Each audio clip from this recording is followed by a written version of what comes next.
네, 오늘 우리가 함께 읽은 이 말씀을 통해서요, 내가 내게 이르노니 라는 제목으로 은혜를 같이 나누도록 하겠습니다. 하나님께서 오늘 우리에게 또 깨달음 주실 줄 믿습니다. 오늘 아침에 일어나서 깜짝 놀랐습니다. 영하 5도 밑으로 떨어진 게 오늘 처음인 것 같습니다. 이제 슬슬 겨울의 한 가운데로 이렇게 향해 나아가고 있는 것 같은데요. 날씨가 쌀쌀해져서 그런지 요즘 여기저기서 환우들이 좀 많이 또 발생하는 것 같습니다. 어제만 해도 이제 저희 교구에서는 병원 신방이 5군데였어요. 기존에 이제 입원해 계셨던 분들도 계시고 최근에 이제 입원하셨던 그런 분들도 계세요.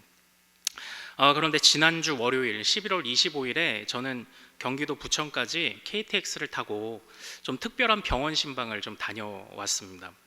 바로 특별한 병원 신방이라고 제가 왜 이렇게 표현을 하냐면 저희 아버지를 신방을 했습니다. 아버지가 그 전날에 심장에 통증을 느끼셔가지고 이제 입원을 하셨고, 다행히 급성은 아니었어요. 급성은 아니었고 이제 주일 아침에 응급실로 가셔서 이런저런 검사를 하시고 월요일 아침에 이제 스텐트 시술을 받으셨어요.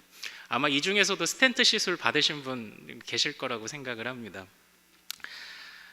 급성은 아니었어도 이제 그 아들된 입장에서 이제 월요일 새벽 예배를 마치고 그 이른 시간에 KTX를 타고 이제 거기 병원까지 이렇게 찾아가는데 이게 그렇게 마음이 그렇게 좋지 않더라고요. 뭐 당연한 거겠죠. 근데 어느 누구에게든지 제가 환우들을 신방을 할 때 이제 항상 하는 기도가 있습니다. 첫 번째는 하나님 합력하여 선을 이루어 주옵소서. 이 상황 속에서도 하나님 합력하여 선을 이루어 주옵소서, 이런 기도를 꼭 합니다. 그리고 또 하는 두 번째 기도는 하나님, 물론 아프지 않으면 좋겠지만 나보다 지혜로운 하나님께서 내 생각을 뛰어넘어 인도하신다는 것을 우리 모두가 신뢰하게 하옵소서, 이런 기도를 항상 꼭 하게 됩니다. 역시나 어머니와 이렇게 기도하면서 이제 하나님을 향한 신뢰를 좀 다시 한번 되새겨보는 또 그런 기대였어요. 가족 간에 이제 얼마나 애틋한지도 좀 확인하는 기회였고, 그리고 또 좀 더 남다르더라고요. 우리 사랑하는 교구 가족들도 이제 최선을 다하고 진심을 다해 기도하지만 또 이제 아버지라 그런지 좀 더 간절하게 기도를 하게 됐던 것 같습니다. 올 한 해를 보내면서 우리 사랑하는 우리 성도님들도 참 많은 일들을 겪으셨을 것이라고 생각을 합니다.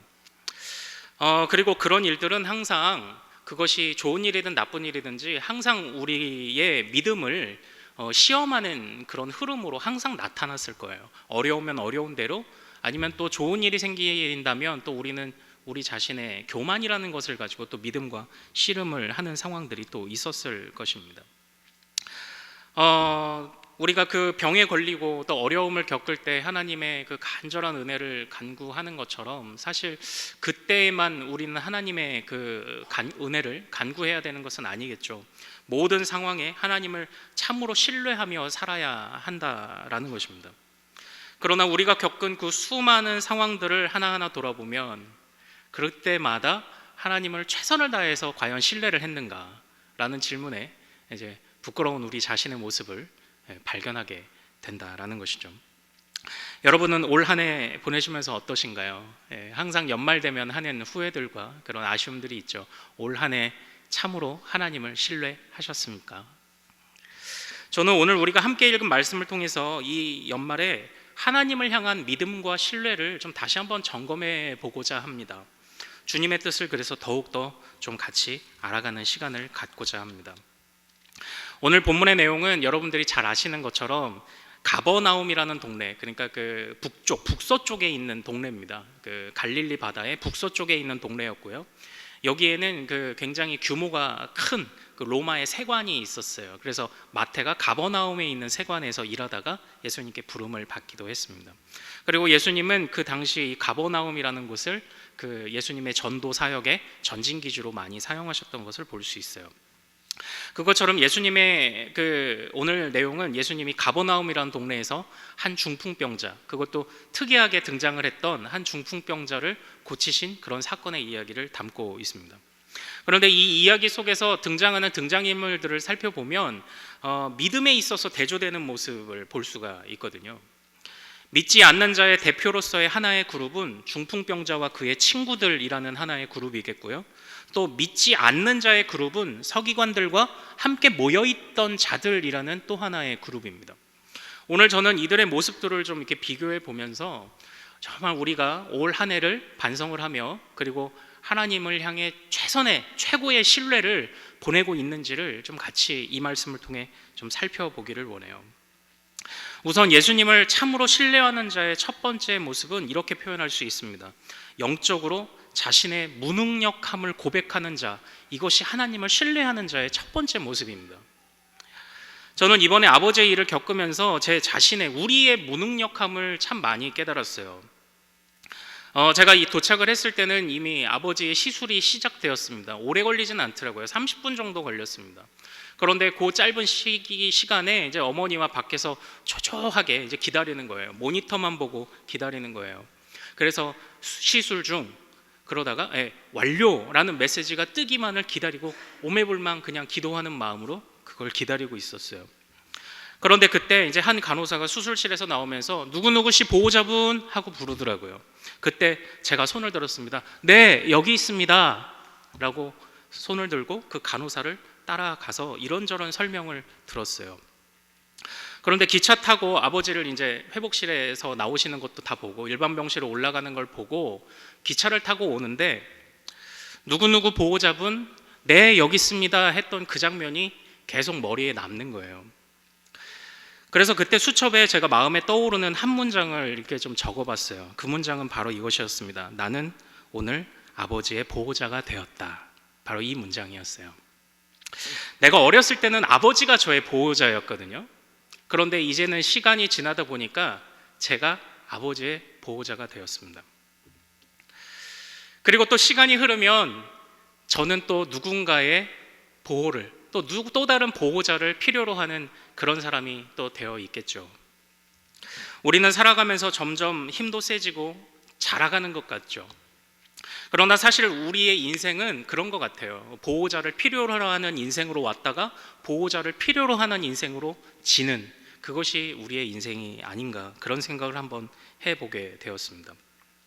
잠깐 보호자가 필요 없는 젊은 시절을 보내다가 이 젊음이 영원할 것처럼 생각을 하지만 이것이 어떤 시간의 문제요 아니면 우리의 육신의 문제뿐만 아니라 무언가 우리가 정말 할 수 있는 힘을 길렀다, 물질을 소유했다, 많은 것을 가졌다라고 생각하는 것도 사실 점점점 시들어가는 그저 하나의 중간 과정일 뿐이 아닐까요? 우리는 곧 영적인 또는 우리 육신의 보호자를 필요로 하는 그런 사람이 되고 마는 것입니다. 우리는 점점 약해져 가는 것입니다. 또 수술실에 들어가시는 그런 그 수술 받으시는 아버지를 보고 또 나오시는 아버지를 보면서 또 밖에서 기다리는 보호자라고 하지만 사실 그 순간에 보호자가 할 수 있는 건 아무것도 없었어요. 보호자가 할 수 있는 게 아무것도 없더라고요. 그러니까 나는 아버지의 보호자이면서 보호를 하고 있지 못하는 그런 모습이었거든요. 그 당시에는 아버지도 저희 가족도 저도 보호자라고 서 있던 저도 그저 유능한 의사에게 우리 아버지를 이 상황을 맡기는 것 말고는 할 수 있는 것이 없었습니다. 그래서 제 가슴에 많이 남았어요. 나는 오늘 아버지의 보호자가 되었다. 우리는 흔히 병원에 가면 일어나는 풍경들이 있죠. 별것 아닌 감기나 이런 것들 가면 아니면 감기로 약 타먹고 한 3일 정도 지났는데 안 떨어지면 우리는 의사에게 찾아가서 이렇게 얘기합니다. 다 자기가 스스로 처방을 내리죠. 주사 좀 센 거나 주세요. 센 거. 다 자기가 처방을 하지 않나요? 그런데 물론 감기 정도면 그럴 수 있는데 거기서 약간만 더 큰 병에 걸리면 할 수 있는 게 아무것도 없습니다. 수술실의 의사에게 우리를 맡겨야 하고요. 그냥 시간에 우리를 맡겨야 하는 것 말고는 할 수 있는 것이 없더라는 거죠. 저는 그 일들을 겪으면서 내가 보호자이지만 무능력한 보호자로서 그 시간을 보냈던 것을 참 많이 생각을 해봤어요. 오늘 본문에서 등장하는 중풍병자도 아주 중증 환자였습니다. 친구들이 그 침상을 메고 와야만 누군가의 보호가 있어야만 겨우 예수님께 나올 수 있는 사람이었습니다. 그러나 그 보호자인 친구들도 이 사람의 문제를 다 해결해 줄 수 없었어요. 그런데 어찌어찌 스스로 나올 수도 없고 누군가에게 자신을 맡겨야만 하는 이런 그 무능력한 사람이 등장을 하죠. 그런데 이 마가복음에 나오는, 특별히 오늘 본문에도 그렇고요, 마가복음에 나오는 환자나 귀신 들린 사람은 단지 그냥 불쌍한 사람을 예수님이 고치셨대 와 하고 끝나는 그런 이야기들이 사실은 아닙니다. 만약 그랬다면 오늘 예수님이 그냥 불쌍히 여기셨다, 예수님은 좋으신 분이다 라고 끝내야 하지만 그 뒤에 이어지는 내용은 좀 더 심오한 의미들을 담고 있거든요. 사실 그 마가복음 안에서 나오는 환자들이나 귀신 들린 자들은요, 사실 영적인 파산 상태에 놓여 있는 사람들을 대표하는 사람입니다. 스스로를 구원할 수 없는 사람들의 대표예요. 그런데 이것은 환자나 귀신 들린 사람만이 아니라 모두가 그렇습니다. 다시 말하면 예수님의 관점으로 바라볼 때는 모든 사람이 다 영적인 파산 상태예요. 그리고 그들 중에 특별히 대표로서 오늘은 중풍병자의 이야기를 지금 예수님이 하고 계신 거거든요. 이것을 이해하기 위해서 우리는 마가복음 1장 15절, 우리 앞으로 넘겨서 좀 같이 한번 읽어볼까요? 우리 성경을 찾아서 마가복음 1장 15절을 한번 같이 읽어보겠습니다. 이것은 예수님이 마가복음에서 기록된 첫 번째 예수님의 말씀이었어요. 예수님이 역사 가운데 등장하셔서 마가가 기록한 것을 기준으로 볼 때 첫 번째 하신 말씀, 그러니까 얼마나 중요한 말씀일까요? 우리 15절 같이 한번 읽어보죠. 자, 시작. 이르시되 때가 찼고 하나님의 나라가 가까이 왔으니 회개하고 복음을 믿으라 하시더라. 아멘. 이 말씀이 예수님의 첫 번째 선언이자 이 말씀이 예수님의 모든 사역을 이해하는 핵심 키입니다. 그런데 이때에 이 안에 담겨있는 뉘앙스를 보세요. 지금 이 세상, 예수님이 곧 만날 사람들을 바라보는 예수님의 관점은 어떤 것일까요? 하나님의 나라가 가까이 왔지만 그 하나님의 나라를 소유하지 못한 자들, 지금 그것을 전제하고 있죠. 또한 이렇게도 볼 수 있지 않나요? 회개해야만 하는 자들, 그렇게 지금 예수님이 이 사람들을 보고 있습니다. 그러니까 예수님이 사람들을 바라보시는 관점은요, 스스로의 구원을 위해 능력을 가진 자는 아무도 없다는 걸 보여주고, 특별히 중풍병자를 통해서 인간이 가지고 있는 영적 비참함들을 보게 하시는 거예요. 그래서 그 영적 비참함을 스스로 해결할 수 없다, 도와주는 자들이 몇몇 있기는 하지만 그들조차도 이 문제를 해결할 수는 없다는 것을 상징적으로 지금 보여주고 계시는 거예요. 그러니까 다시 말하면 이것입니다. 하나님께서 영적인 파산 상태에 있는 자들, 그런 자들을 하나님이 부르신다, 이것을 고백하고 있는 그런 말씀인 것이죠.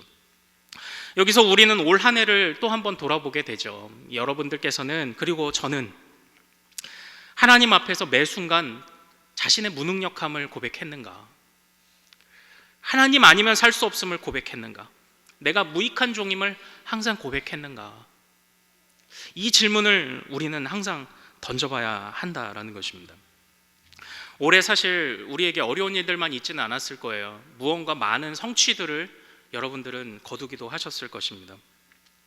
그러나 하나님의 은혜가 아니면 그 일들을 조금도 할 수 없었다라는 것을 그때마다 고백을 하셨습니까? 우리는 때때로 찬양으로 이렇게 고백하죠. 은혜 아니면 살아갈 수가 없네. 호흡마저도 다 주의 것이니 세상 평안과 위로 내게 없어도 예수, 오직 예수뿐이네. 우리는 찬양으로 이것을 항상 고백하며 그 순간에는 그래 은혜야 은혜야 라고 말하지만, 지나온 우리의 수많은 행동과 말들과 선택의 순간들을 보면 항상 은혜를 부르짖지 못했던 것이 하나님 앞에 낱낱이 벗겨진 우리의 모습 아닐까요? 그러면서도 하나님 앞에 영적인 파산 상태를 노래하고 있지, 고백하고 있지 않은 우리들, 그러면서도 신뢰를 하고 있다, 하나님을 믿고 있다라고 말하는 우리들의 모습, 아무쪼록 그런 모습들을 이 연말이 다 가기 전에 하나님의 말씀 안에서 말씀을 기준으로 점검하시는 여러분들 되시기를 소망합니다. 하나님을 진정한 신뢰하는 자는 하나님 앞에서의 자신의 무능력함을 항상 고백해야 할 줄로 믿습니다. 자, 이제 조금 계속해서 좀 말씀을 또 봅시다. 그렇게 병고침을 위해 나온 자에게 예수님은 의외의 반응을 보이셨어요. 우리 5절 말씀 한번 같이 읽어볼까요? 자, 시작. 예수께서 그들의 믿음을 보시고 중풍병자에게 이르시되 작은 자야 내 죄사함을 받았느니라 하시니. 아멘. 이렇게 되어 있죠. 자, 여기서 예수님은 의외의 반응을 하나 보이십니다. 중풍병자가 나오면서 기대한 것은 무엇일까요? 저를 일으켜 주십시오 였겠죠. 그러나 주님의 반응은 무엇이었습니까? 죄사함을 받았다였어요. 아니, 이 사람에게 지금 간절히 원하는 것은, 이 사람이 간절히 원하는 것은 일어나는 거잖아요. 회복되는 거잖아요. 그런데 주님은 그에게 무엇을 선언하셨습니까? 네가 죄사함을 받았다. 이것을 허락하셨어요. 말씀하셨어요.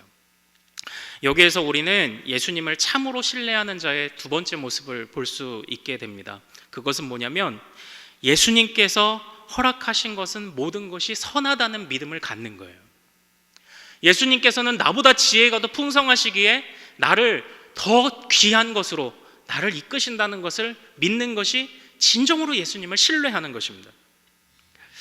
저는 병원 신방을 하면서 그 순간이 위로의 시간이 되기도 위로의 시간이 되는 것을 위해서도 기도하지만, 한편으로는 그 하나님의 일하심을 배우는 교육의 시간이 되기도 바라는 그런 마음을 분명히 가지고 있습니다.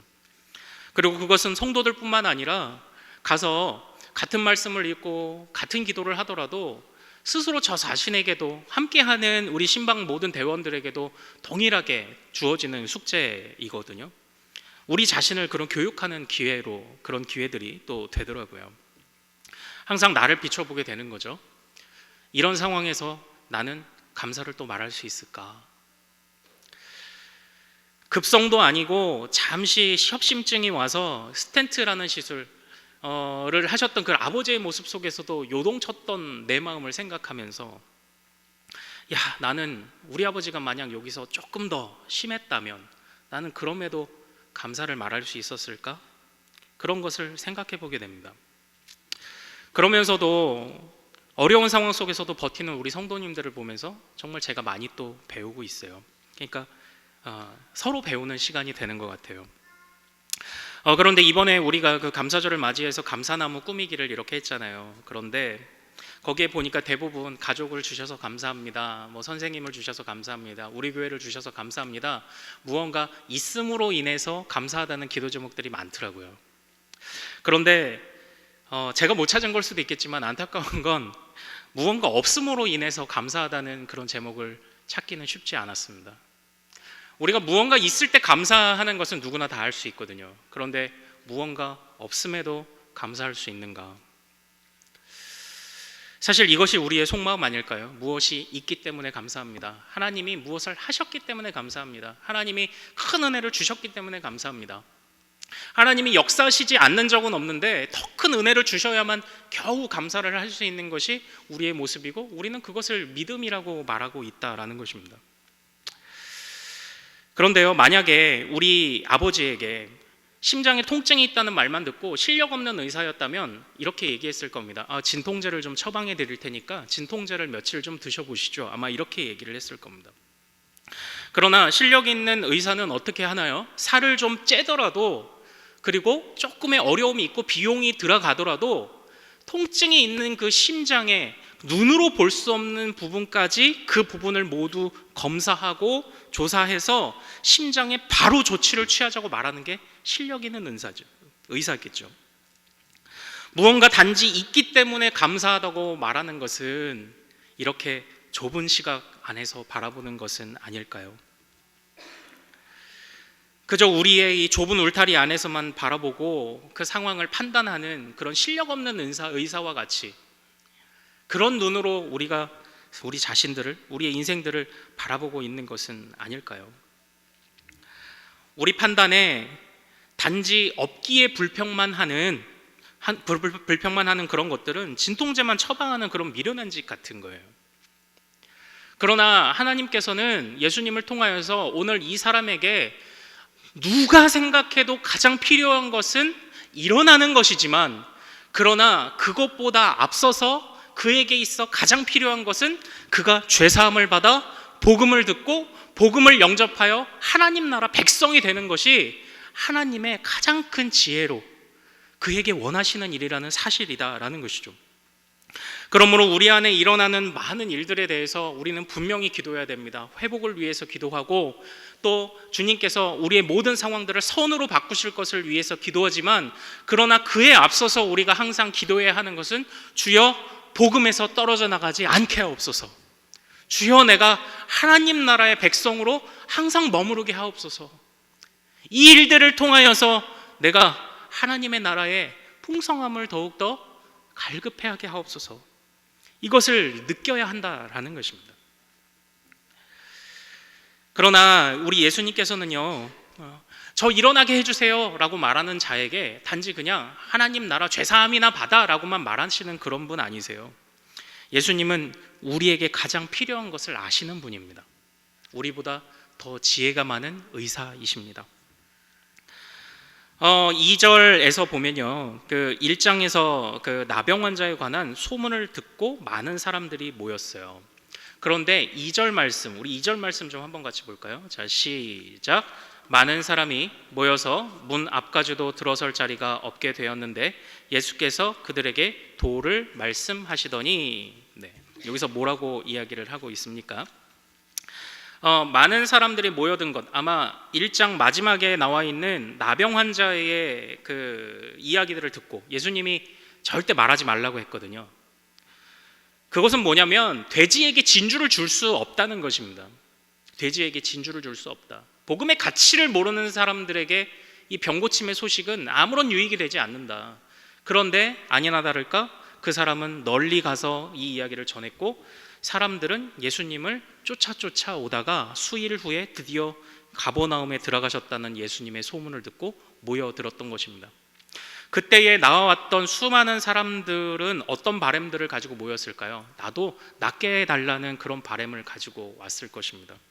그러나 그들에게 예수님이 하신 것은 무엇입니까? 2절 가장 마지막 하반절에 도를 말씀하시더니, 예수님이 병고침을 제1번 소원으로 가지고 나왔던 사람에게 가장 먼저 하셨던 것은 하나님 나라의 비밀을 설교하시는 것이었습니다.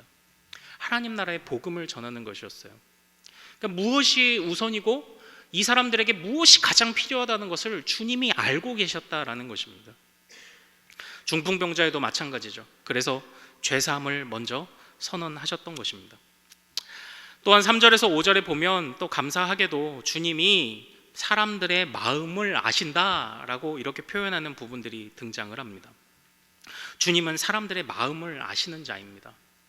주님은 우리의 마음을 아시는 자입니다.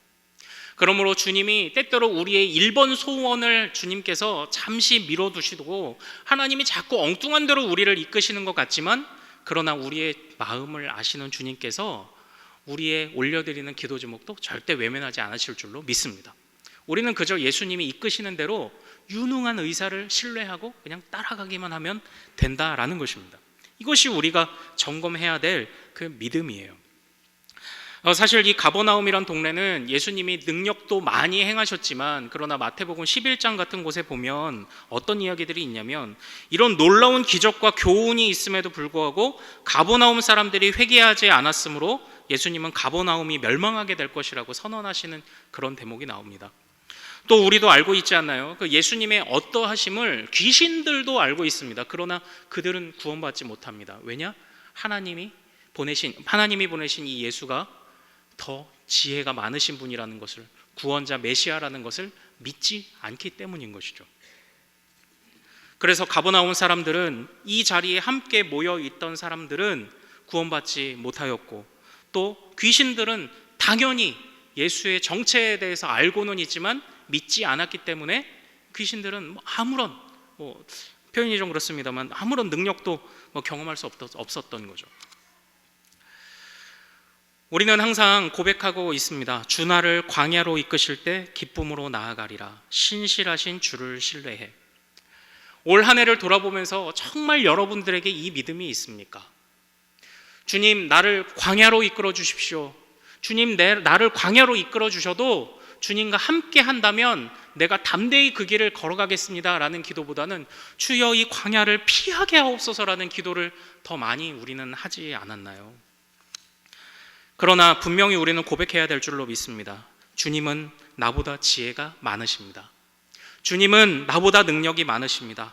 그러므로 주님이 이끄시는 곳이라면 광야라 할지라도 능력이 많으신 의사이시기에 나를 고치실 것으로 믿습니다.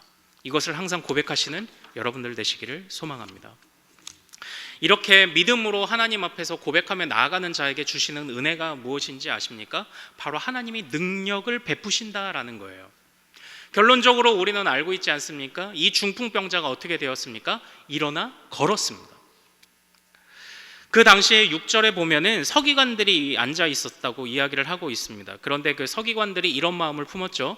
아니, 저가 하나님만이 죄를 사하고 제사장이나 선지자만이 겨우 죄사함을 받았다고 말씀에 근거해서 선언할 뿐인데 저가 누구기에 죄사함을 받았다고 직접 선언을 하는지에 대해서 의심을 하기 시작을 했어요. 그런데 그때 예수님께서 그들의 마음을 아시고, 예수님은 마음을 아시는 분이라고 했죠. 예수님은 그들의 마음을 아시고 이렇게 말씀을 하십니다. 우리 9절 말씀 한번 같이 읽어보겠습니다. 자, 시작.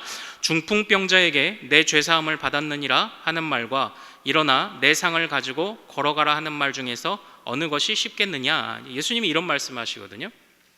자, 죄사함을 받았다라고 말하는 자, 지금 일어나지 못하는 중풍병자가 있는데 죄사함을 받았느니라라고 하는 말과 내 상을 가지고 걸어가라고 하는 말 중에 어느 것이 더 쉽습니까?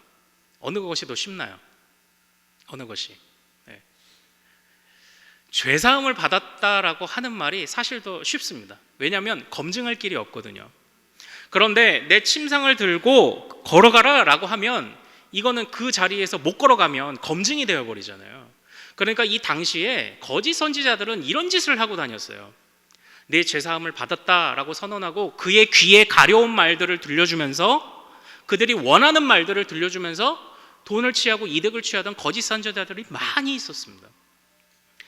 자, 그런데 이런 질문들을 던지신 이후에 예수님은 어떤 말씀을 행하셨습니까? 너희가 나 의심하고 있지? 그런데 나에게 능력과 권위와 권세가 있다는 것을 내가 너희에게 직접 보여줄게 하면서 11절에 감동적으로 선언하십니다. 우리 같이 한번 11절 읽겠습니다. 시작. 내가 내게 이르노니 일어나 내 상을 가지고 집으로 가라 하시니. 그러니까 이것은 단지 그냥 어떤 병고침만을 위한 그런 그 선언이 아니라 예수님에게 권위와 능력이 있다는 것을 보여주는 그 아주 중요한 그런 거 언급이에요. 그러니까 예수님은 뭔가요? 능력과 권위가 있다는 것을 말만 내뱉는 허풍쟁이가 아니라 주님께는 그 능력이 실제로 있다라는 거예요. 예수님께는 그 능력이 검증될 수 있다라는 것을 보여주고 있는 것입니다. 그래서 사실 1장 41절에서도 보면요, 우리 1장 41절 한번 같이 찾아보고 읽어볼까요? 자, 시작. 예수께서 불쌍히 여기사 손을 내밀어 그에게 대시며 이르시되 내가 원하노니 깨끗함을 받으라 하시니. 나병 환자를 고치실 때도 한번 잘 보십시오. 나병 환자를 사람들이 멀리 했던 이유는 무엇입니까? 그 나병의 부정이 전염된다라는 것이죠. 그 당시 사람들의 인식 속에서 부정은 정결한 자를 삼켜버립니다. 부정은 그렇게 무서운 것이었어요. 그러나 이때 예수님이 손을 내밀어, 보통 사람 같으면 상상할 수 없는 행동을 하시죠. 손을 내밀어. 왜냐? 예수님은 부정을 이기실 수 있는 유일한 분이시기 때문인 줄로 믿습니다. 그리고 그때 또 무엇이라 말씀하셨습니까? 내가 원하노니 깨끗함을 받으라. 예수님은 깨끗하게 하실 수 있는 분일 뿐더러 원하시는 모든 것을 하실 수 있는 분이다라는 것을 지금 말씀이 보여주고 있는 거예요. 그러므로 예수님이 나병 환자의 사건도 그렇고 중풍병자의 사건도 그렇고 이 치유 사건을 통해서 예수님에게 권위가 있다는 것을 보여주고 계신다라는 것입니다. 그러므로 이제 이 사건들을 보면서 진실된 믿음을 갖게 된 자들이 마땅히 해야 되는, 마땅히 따라 나오는 행동은 어떤 것이겠습니까? 우리 11절에 보면 예수님이 이렇게 말씀하셨죠. 내가 내게 이르노니 일어나 내 상을 가지고 집으로 가라. 즉 이런 모습들을 보면서 예수님을 향하여 마땅히 가져야 하는 모습은 무엇이냐? 예수님의 입술을 바라보고 사는 거예요.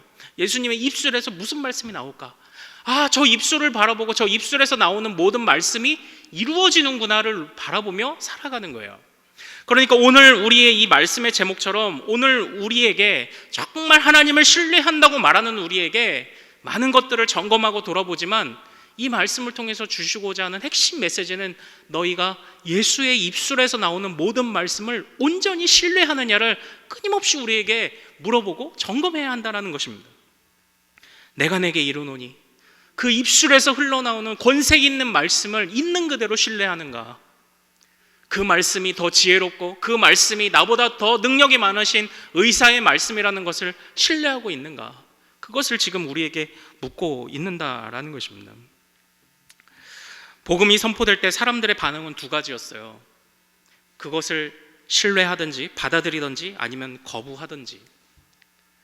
그런데 오늘날 우리가 그 예수님의 말씀과 예수님의 입술 안에서 선포되는 말씀들 아니면 우리에게 이미 주어진 이 성경의 말씀들을 잘 묵상하며 살지 못하는 이유는 무엇입니까? 이해하기도 어렵고 나는 또 알아도 모르겠고 목사님이 풀어줘야 겨우 알겠고 이런 얘기들을 우리가 사실 하죠. 그러나 복음에 대한 반응은 받아들이거나 거부하는 거나 두 가지였지 복음을 어려워하는 그런 반응은 없었어요. 복음은 아주 쉬워요. 회개하고 복음을 믿으라 해요. 그리고 나를 따르라. 그것에 대해서 우리가 끊임없이 이 연말에 우리 믿음을 좀 점검해 보기를 소망합니다. 그래서 예수님이 원하시는 그 예수님을 참으로 신뢰하는 믿음으로 우리가 새해를 또 힘차게 나아가기를 소망해요. 이제는 우리 하나의 말씀을 살펴보고 마치도록 할 텐데요. 암행어사 아시죠? 암행어사가 들고 다니는 소품이 있습니다. 암행어사는 무엇을 들고 다녔나요? 마패 들고 다녔죠. 50점. 암행어사가 또 들고 다니는 게 있었어요. 바로 뭐냐면 유척이라는 겁니다. 주척 또는 유척이라고 합니다. 그게 뭐냐면 일종의 자예요. 자. 근데 그 자를 두 가지를 가지고 다녔대요. 하나는 각 지역마다 놓여 있는 곤장의 사이즈를 재는 자였대요. 곤장의 사이즈를 재는 자. 그래서 과도한 형벌이 가해지지는 않는지 그것을 점검했고요. 또 하나의 자는 뭘까요? 돛박. 쉽게 말하면 돛박을 도량형이 통일되었는지 점검하는. 그래서 암행어사가 착 되면 임금이 말을 갈아탈 수 있는 마패를 주고 그리고 또 그 도량형과 또 형벌의 그 매를 측정할 수 있는 측량할 수 있는 자를 줬대요. 유척이라는 자를. 그러니까 이겁니다. 그 암행어사가 가서 하는 일은 그거예요. 그 상황들 속에서 자를 대보는 겁니다. 자를 대보고 길면 잘라내고 짧으면 늘리는 것이 암행어사가 하는 일이었어요. 그 기준은 누가 준 것입니까? 왕이 준 것입니다. 어떤 면에서 저는 예수님께서 진정한 메시아이기도 하시지만 이 세상을 향해서 오신 암행어사 같다는 생각을 좀 해봅니다. 우리가 하나님의 동일한 말씀을 들으면서도 그것을 길게 생각했다면 그것을 자르시고 그것을 짧게 생각했다면 그것에 더하여 늘리시는 참된 진리를 가르쳐 주시는 우리 예수님. 그러므로 이렇게 표현할까요? 참된 믿음의 기준은 무엇이냐? 예수님이에요. 예수님. 올 한 해를 보내면서 예수님 없이 신앙생활 해오고 예수님 없이 그저 흘러가는 대로 신앙생활 해왔던 적이 우리에게 얼마나 많이 있습니까? 그러나 이 연말에 바로 이 예수님을 되찾아야 합니다. 예수님의 입술에서 나오는 그 말씀의 권위를 되찾아야 합니다. 그것이 우리가 유일하게 사는 길이요, 우리가 바른 길을 걸어가고 있음을 증명하는 유일한 기준이라는 것을 꼭 기억하시는 여러분들 되시기를 소망합니다.